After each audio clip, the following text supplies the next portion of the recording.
en el cual esta persona llamada Usa cuenta la historia que iba en el arca se iba a caer y él trató de agarrarla para que no se cayera el arca. Inmediatamente dice la Biblia que Jehová lo castigó y cayó fulminado como si hubiera muerto por un rayo. Ujú.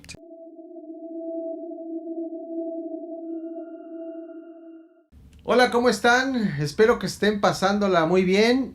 Vamos a comenzar este día con pues una historia, o esto viene siendo parte ya de nuestra literatura, tanto como de la historia como literatura sagrada. Vamos a hablar de uno de los objetos más famosos y con más historias escondidas dentro de sí mismo, que es la fabulosa Arca de la Alianza. Esta arca, de la cual habla el primer libro de la Biblia, si ustedes alguna vez han leído la Biblia, en el libro primero, o sea, en el Éxodo, se habla sobre de una arca que fue exactamente como su nombre lo es, una alianza que hicieron en ese tiempo los judíos con Dios. Se supone que dentro de esta arca de la alianza, o es el arca del testimonio de Dios, hay objetos sagrados, los cuales vienen siendo como una tipo de talismanes que tienen un poder, o tienen el poder inmenso de Dios.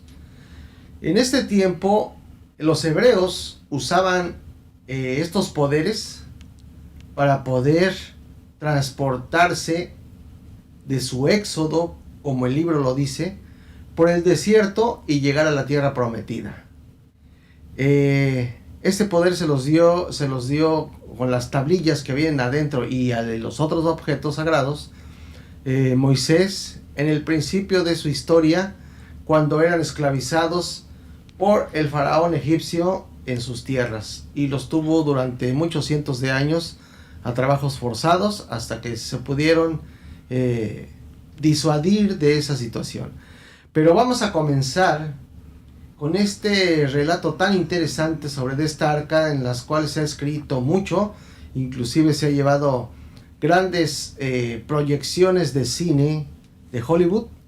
Y pues le voy a ceder la palabra a mi compañero para ver qué nos preparó para esta Arca de la Alianza. Sí, mira, hablar de esta arca de la alianza, estamos hablando de un objeto que, de acuerdo a la Biblia, fue creado por el hombre, pero por orden de Dios. Es decir, Dios le dijo, tienes que crear este objeto con tales medidas. Y pues este objeto fue creado con madera de acacia.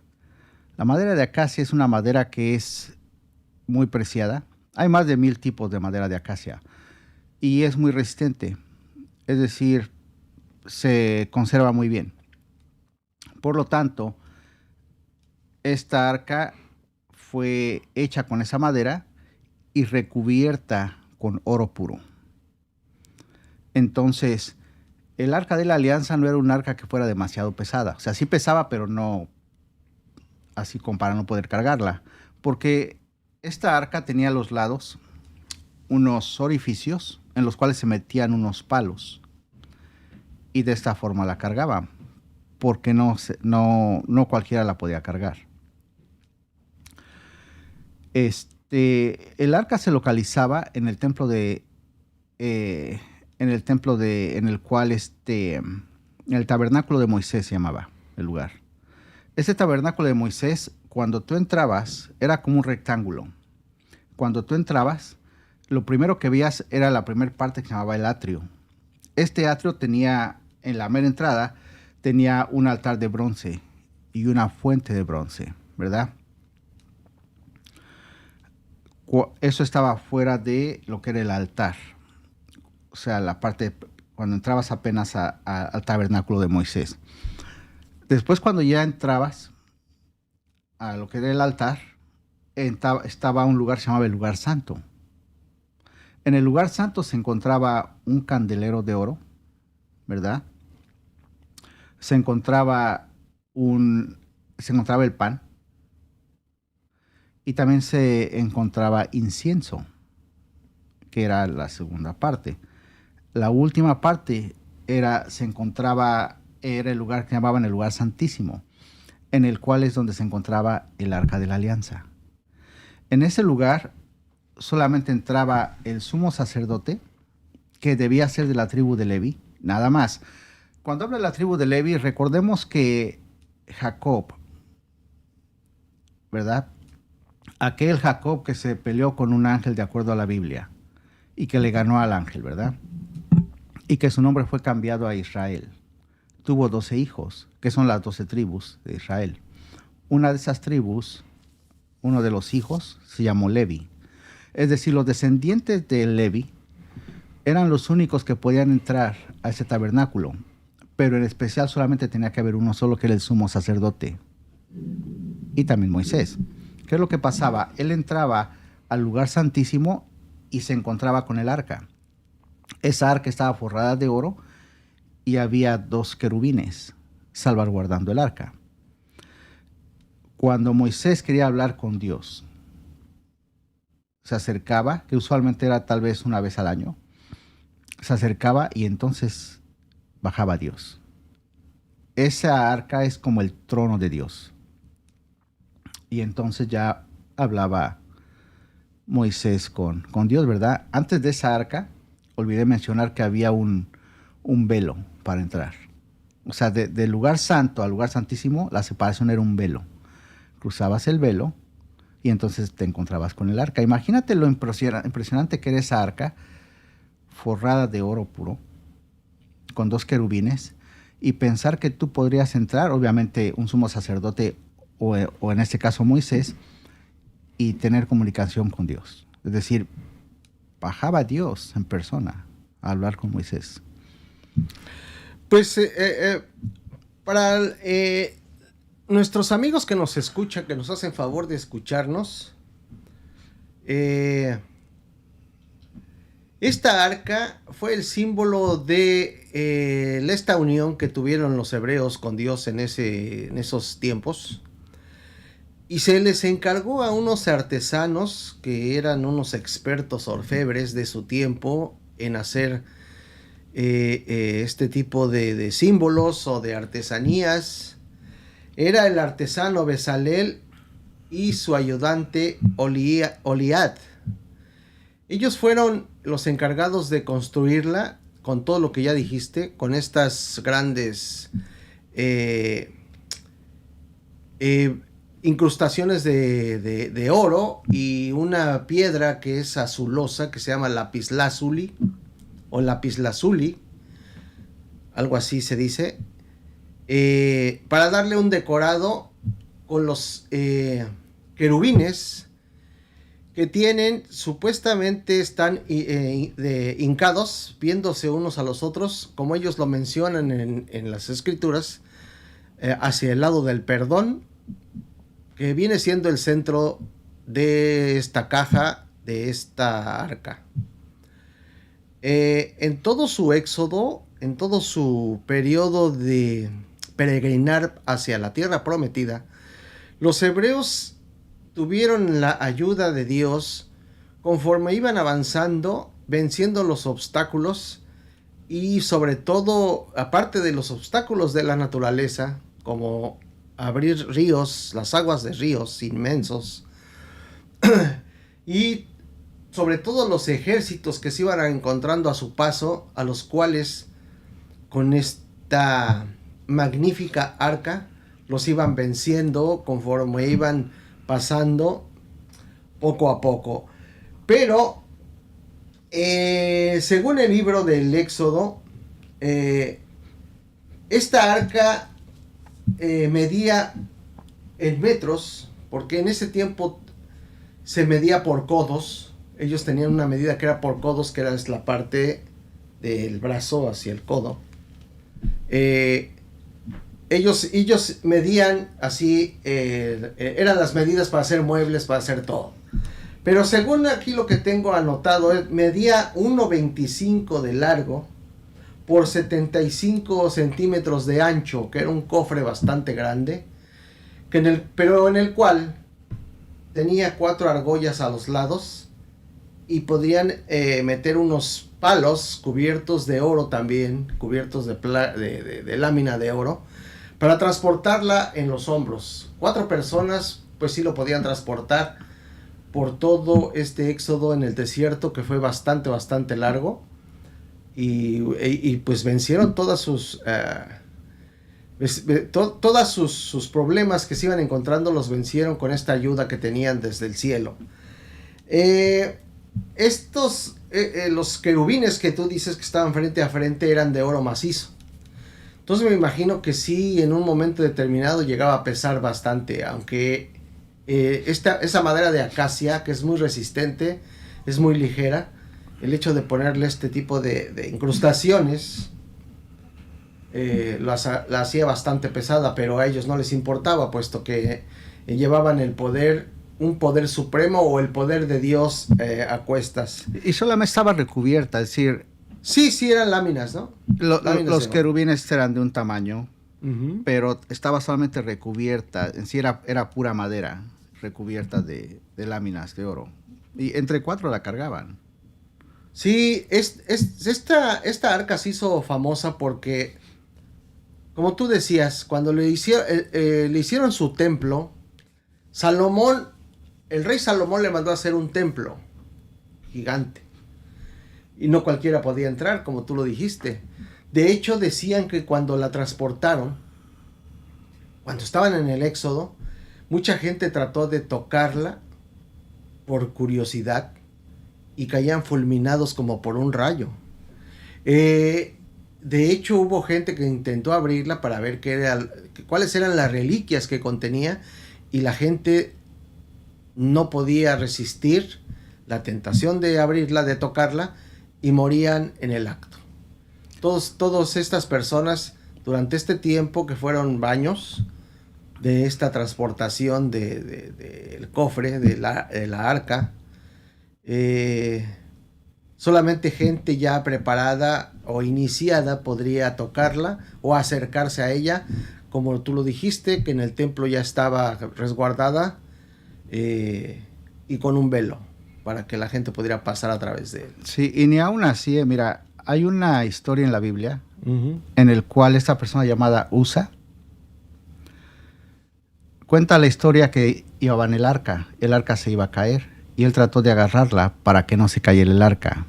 Inmediatamente, dice la Biblia, que Jehová lo castigó y cayó fulminado como si hubiera muerto por un rayo. Sí. Y cayó. Entonces, cuando la cargaban con unos palos nada más, y era todo. La única persona que podía acercarse a esa arca eran los de la tribu de Leví. Pero en este caso, quien tuvo más contacto con esa arca fue Moisés, porque dentro de esa arca se encontraban las tablas de los 10 mandamientos, las tablas que le fueron dadas a Moisés en el monte Sinaí. Estaban las dos tablas de los 10 mandamientos. Se encontraba una vasija con maná. Recuerda que maná era el que caía del cielo, el cual comían las personas y se llenaban. O sea, imagínate lo increíble que era este maná, que cuando lo comían las personas ya quedaban satisfechos y no necesitaban comer nada más. Entonces se encontraban los 10 mandamientos, maná y la vara de Aarón. Esa vara de Aarón es muy interesante porque era una vara seca. Pero ¿qué crees? Esa vara reverdecía. O sea, es totalmente como increíble. Que una vara que no está ya ni en la tierra, es una vara nada más. ¿Cómo es que reverdecía? O sea, es lo increíble de esto, que esa vara reverdecía. Entonces esos tres objetos se encontraban dentro de esa arca de la alianza. Entonces, esta arca, obviamente la transportaban y hubo un tiempo, fíjate que hubo un tiempo en el cual Hitler la quería tener.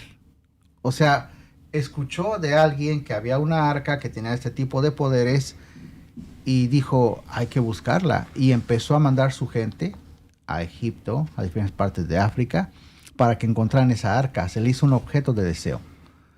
Pues Y entonces, muchos de sí. los objetos, hablando ya de este tiempo de los nazis, fueron codiciados por ellos mismos porque estaban seguros. Era una contradicción. Ellos detestaban a los hebreos, pero a la vez creían en sus reliquias, en sus poderes que tenían las reliquias. Es una cosa contradictoria. Himmler, que era el encargado de ese tipo de cosas místicas del neonazismo, se encargó de buscar estas reliquias. Y entre las más preciadas para ellos era el báculo de Aarón o la vara de Aarón, el arca de la alianza y el cáliz sagrado que se usó en la última cena, que viene siendo el Santo Grial. Ellos estaban seguros y se encargaron de buscarlos infructuosamente por el mundo, y quizás hasta asesinando gente, sobornando al que sea para saber dónde estaban, pero nunca tuvieron el gusto de encontrarlos. Sobre todo porque ellos pensaban que el arca,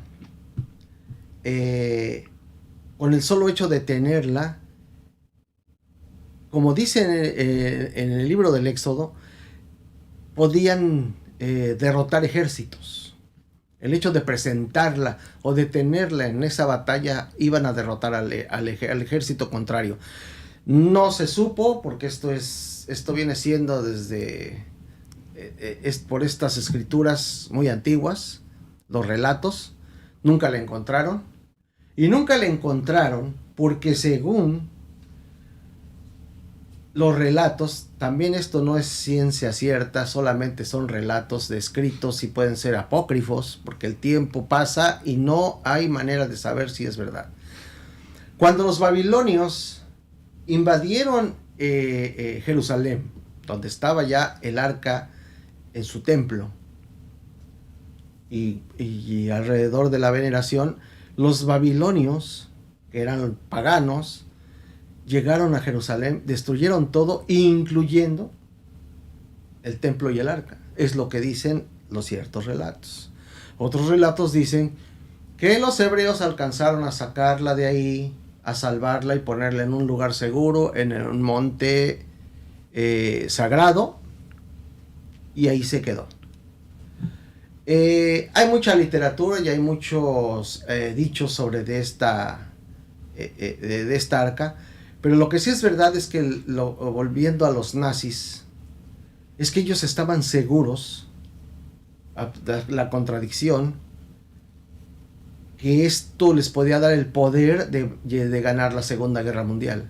El hecho de tener esta arca de su lado y todos los objetos valiosos, lo cual para Hermann Göring, que era otro de estos tres jerarcas nazis, fue una excusa perfecta para saquear todo lo que pudo y robárselo y tenerlo escondido en su mansión y en unas cuevas gigantescas donde tenían todo el arte, todas las reliquias de casi todas las religiones del mundo. Sí, mira, lo que pasa es que esta arca de la alianza era el arca era la que iba al frente de todo. Cuando el ejército y el pueblo iba rumbo a alguna ciudad, el arca era lo que iba primero enfrente, era como su guía. Entonces, cuando ocurre esta batalla de Jericó, de las murallas de Jericó, se dice que esa arca fue la que ayudó a que las murallas cayeran. Ahora, Fíjate que no estaba tan mal Hitler, porque si él hubiera tenido la oportunidad de encontrar esa arca, y esa arca le hubiera funcionado como funcionó en la antigüedad, no hubiera habido pueblo, ciudad, civilización que lo hubiera podido detener. ¿Tú crees que Pero, esa arca entonces, le hubiera dado el poder de vencer a los ejércitos inmensos de los rusos? esa arca no la para nadie. Las cosas de Dios no las para nadie, en pocas palabras. O sea, el arca, con tan solo tocarla, caían muertos. Ahora, hay otras cosas, o sea, nosotros estamos hablando basado en lo que está en la Biblia, ¿verdad? Sí, sí. Pero hay muchas cosas que no están en la Biblia, las cuales Y no no sabemos qué otro tipo de poderes o qué más había. Obviamente, para que esta arca funcionara, tenía que ser bajo la autorización de Dios. Si no, era como cualquier otro objeto, como esta mesa que tenemos aquí, que no... Sí, como cualquier cofre. no hace. Entonces, esa es la situación. Ahora, si obviamente esa arca hubiera funcionado para Hitler, hubieran sido los deseos de Dios, pero por supuesto que no detiene nadie a Hitler. Ahora, el arca, ¿dónde está? No sabemos. Lo que sí se puede decir es que es algo que era de mucha importancia, y solamente esa tribu, porque obviamente hay, como mencioné anteriormente, hay 12 tribus, de las 12 tribus de Israel que están en todo el mundo, fueron dispersadas en todo el mundo. Ahora, esta arca solamente podía ser tocada por la tribu de Levi, solamente, ¿verdad? Y solamente, aparte de la tribu de Levi, solamente el sumo sacerdote podía acercarse a ella, ¿verdad? Y no tocarla, se acercaba a ella. El único que podía entrar y tocarla era Moisés. Ahora, se dice lo que tú mencionabas, que cuando el rey Salomón construye su famoso templo, el templo de Salomón, se lleva el arca para allá, ¿verdad? Y después ya no se sabe en qué terminó el arca, ni mucho menos lo que tenía dentro de ella, ¿verdad? Los 3 objetos que eran. En este tiempo, ahorita imagínate lo que sería encontrar esa arca en este tiempo. Encontrar el arca con las tablas de Moisés, con el báculo o la vara de Aarón, y esa vasija con maná. Obviamente tal vez ya no habría maná, no lo sabemos, porque también hay cosas que desconocemos del maná. O sea, el maná duraba durante cierto tiempo. Ahora, ¿cómo saber si cuando ese maná dentro del arca se conserva más tiempo? O sea, ¿cómo saber si esa arca tenía esa capacidad o ese poder de conservar el maná dentro del arca por un tiempo ilimitado? Las escrituras no mencionan nada de eso. No. Pero te imaginas que sucediera, que tú metieras en esa arca maná y que nunca se echara a perder, que estuviera ahí por tiempo ilimitado. Pues con el paso del tiempo se empiezan a crear leyendas y mitos sobre sobre todo de objetos, ¿no? Que son sagrados. Y se empieza a vertir historias que, como te decía yo hace rato, se supone y se dice que fue destruida, pero a la vez hay otras historias que dicen que no, que fue salvada y fue escondida por los hebreos. Lo que sí podemos palpar es que fue objeto de interés para estos pues estos líderes de la Segunda Guerra Mundial, y ellos podrían ser gente que tenía unos pensamientos genocidas o tenía pensamientos de superioridad, pero lo que sí tenían también, aparte a lo mejor es una sola virtud buena, es que aparte de que eran muy inteligentes para construir y hacer cosas, estudiaban. Y ellos obviamente que estudiaron todo este tipo de libros, y sobre todo la historia de cada objeto sagrado que ellos pensaban que les iba a dar el poder ilimitado para vencer grandes ejércitos y grandes naciones. Así como Napoleón en su momento también lo hizo, Napoleón Bonaparte. Sí, y mira, ahorita estoy recordando que en ocasión los filisteos, fíjate lo que pensaban, escuchan del arca y dicen, pues los israelitas tienen una arca que tiene tanto, por un poder ilimitado, inmenso. Y dicen, pues vamos a robárnosla. Y van los filisteos y se roban el arca de la alianza. Se la llevan consigo y todos contentos, ya tenemos el arca, vamos a ser muy poderosos. ¿Y qué crees? El Señor les manda una plaga y empiezan a morir. Sí, también leí esa historia. Muertos, y muertos de miedo van y regresan el arca de regreso y dicen, israelitas, aquí está el arca de regreso porque nos pertenece, ya una plaga que sufrimos fue suficiente, no queremos más. Y regresan el arca de regreso con los israelitas, imagínate. Pero era una cosa que no entendían. Quizás la gente con el afán de obtener ese poder universal no entendía que solamente podrían manipularla o en su caso tocarla o quizás hasta abrirla, pero gente que solamente fuera elegida por Dios. O sea, así si la hubiera encontrado Napoleón Bonaparte o los nazis o el que sea, tú lo dijiste en el principio, hubiera sido como cualquier objeto, como encontrar un baúl, una maleta, una mesa y tocarla y no les servía de nada. Al contrario, podrían morir, podrían desaparecer y caer fulminados. Esa era la parte que quizás no entendían del poder de esta arca, que solamente gente privilegiada podría acercarse a esta maravilla. Eso es como todas las cosas, mira. Cuando Moisés abre el mar, vamos a hablar un poquito ya, vamos a meternos un poquito en historias de la Biblia. Cuando Moisés abre el mar, ¿verdad? O sea, tú te imaginas lo profundo que es el mar y que se haya abierto. Ese poder que él utilizó, si Dios no quiere que ese mar se abra, no se iba a abrir. Sí, así es. Otra ocasión, igual, pega a Moisés en la roca y empieza a salir agua, ¿verdad? Y entonces la gente empieza a tomar agua. Igualmente, si Dios dice, no le permite que pegue en la roca, él le pudo haber pegado en la roca mil veces. Pasa nada. Y no sale nada. La serpiente de bronce. ¿Qué es lo que pasa? El pueblo israelí empieza a morir porque los pican las serpientes y les dice, pone la serpiente de bronce y dice, el que la vea va a ser sanado. Y podría yo mencionar muchísimas historias de ese tipo en los cuales el poder de Dios se ve reflejado de acuerdo a la voluntad de él y no a la voluntad del hombre. Ahora, en este caso con el arca, cuando el arca fue diseñada, fue porque Dios les dijo, quiero que diseñen esta arca con ese propósito y debe ser con estas medidas y de ese tipo. Esos querubines que están en el arca se supone que son protectores.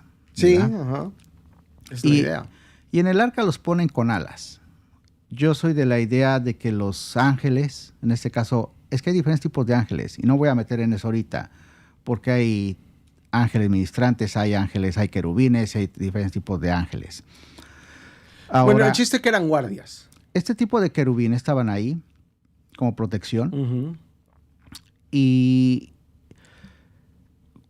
cuando el Señor les dice al pueblo de israelí, quiero que hagan esto, hagan el otro, a veces les mandaba ángeles, ¿verdad? Y a lo que voy con los ángeles es que en el arca, lo curioso del arca es que los querubines que pusieron tienen alas. Sí. Porque la gente en aquel tiempo decía, las únicas cosas que pueden volar son las aves. ¿Y cómo es posible, cómo es que vuelan los ángeles? Pues con alas. Pero yo soy de la idea de que los ángeles no tienen alas. O sea, no tienen alas. Mas, sin embargo, fueron puestos con alas porque era lo que la gente en aquel tiempo pensaba, que lo único que podía volar tenía que tener alas, lo cual no es así. Entonces, fueron puestos ahí enfrente, los dos querubines. Pero ¿te imaginas tú que Moisés se acercaba al arca de la alianza a pedir consejo del Señor y bajaba al arca y hablaba con él, cara a cara como tú y yo estamos hablando? Imagínate lo impresionante que era ese tipo de momentos. Y mucha gente curiosa, como tú le decías, decía, pues a ver, voy a abrirla, no a ver qué tiene, y la tocaba y adiós, hasta ahí Pues llegaban. simplemente Muerta. simplemente por ver qué es lo que había adentro, ¿no? Yo creo que la curiosidad es bastante para cualquier. Es parte de las debilidades humanas, la curiosidad, y la curiosidad mata al gato, como dice un dicho. Todo este tipo de reliquias que fue buscada por estos hombres durante la historia universal de nuestro mundo, llamó tanto la atención y tanta la curiosidad durante todas estas épocas, y inclusive ha llegado a ser motivo de libros y de reseñas y de cine. Ahí, si ustedes recuerdan, si nuestros amigos que nos ven recuerdan y la han visto, la película de Indiana Jones, se hace una remembranza sobre el Arca de la Alianza, obviamente hollywoodesca, obviamente sacada de la imaginación de un escritor de Hollywood, pero basada en lo que ellos leyeron en el libro de las escrituras sagradas, en el Éxodo principalmente, que ellos cometen el error de abrirlo o de quererlo tocar y de abrir, y se destruyen, se derriten según la película, que es muy entretenida, pero obviamente es una película de ficción, no tiene nada que ver con la historia de este libro del Éxodo. Todas estas reliquias se fueron, se escondieron, y pues jamás, no sé si algún día se llegará a saber dónde están guardadas y escondidas. A ver, aquí hay una pregunta. ¿Estamos seguros que esta Arca de la Alianza fue guardada? ¿O acaso será que Dios se la llevó de regreso? ¿Se la llevó con él? O sea, ahorita estamos pensando, sí, está en Etiopía, la tiene el Vaticano en su sótano secreto, se quedó allá, está en Jerusalén. En el área 51. ¿Me entiendes? O sea, Sí. muchas personas dicen que está en varias partes. Mira, se ha dicho que está en más de 12, 13 lugares. No, se ha pues, dicho. Entonces, inclusive, como lo dije hace rato, pues, hay historias y relatos donde dicen que se fue destruida por los babilonios. Imagínate, desde 500 años antes de Cristo, que existieron los babilonios, se supone que invadieron Jerusalén y la destruyeron. Obviamente es una historia, una hipótesis dejada a la imaginación, y hay otra que dice que fue salvada y escondida en un lugar. Y así como hay el Arca de la Alianza no se encuentra, el Arca de Noé no se encuentra, y como te mencionaba hace un momento, ¿cómo no pensar que Dios dijo, me voy a llevar el arca conmigo? Y la gente aquí puede buscar donde quieran buscar, donde sea, y van a acabar no encontrando ningún arca, ni mandamientos, ni el maná, ni la vasija con maná, o la vasija sola, ni la vara de Aarón. Entonces, hay cosas que nosotros no sabemos, y hay gente que ha estado buscando objetos perdidos por décadas, gente que se dedica a estar buscando este tipo de tesoros, ¿verdad? Y a final de cuentas no sabemos si este objeto está aquí todavía sobre la tierra o no está sobre la tierra más. Y pues a nuestros amigos que nos miran, escuchando estos relatos y leyendo un poco sobre de estas historias, y también sobre de la historia sagrada, porque hay de las dos historias, historia universal e historia sagrada, ¿ustedes qué opinan? ¿Esos objetos religiosos como esta Arca de la Alianza o el cáliz de la última cena de Jesucristo, que también hay mucha escritura, mucha ficción alrededor de él, este cáliz que inclusive ejércitos del tiempo de las cruzadas murieron por buscarlo, por encontrarlo y nunca lo pudieron hallar. En verdad, siguen aquí en este mundo, están escondidos, o quizás fueron destruidos por el paso del tiempo o por los enemigos de la gente que los resguardaba. Su opinión para nosotros es muy importante, pues los esperamos que pongan comentarios sobre este relato tan interesante y nos vemos para el próximo podcast de su canal Más Allá de lo Sobrenatural. Los esperamos, cuídense mucho y nos vemos para el próximo.